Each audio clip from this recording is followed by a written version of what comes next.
Eyewitness News, local election headquarters, 2020 Democratic presidential field getting a little more crowded. Former Vice President Joe Biden announced his intention to run in a video, posted it around 6 o'clock this morning. Yeah, Biden now the 20th candidate to enter the race for the Democratic nomination. Eyewitness News reporter Erica Ritchie is live in the newsroom monitoring this morning's developments.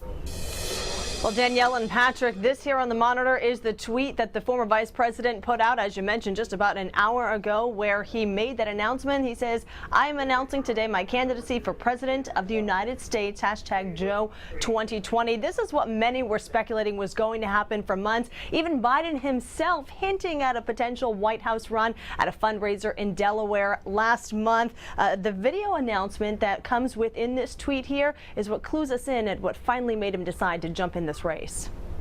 I believe history will look back on 4 years of this president and all he embraces as an aberrant moment in time.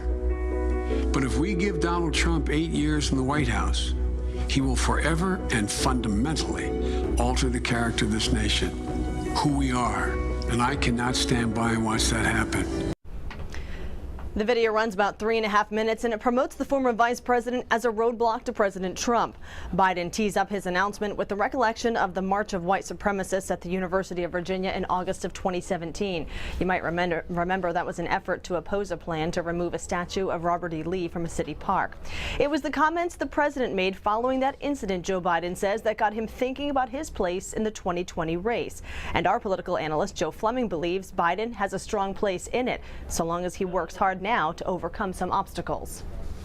If Joe Biden gets the nomination, he has to be very viable in states like Michigan, Wisconsin, Pennsylvania, Iowa, places where he has to appeal in order to win the election.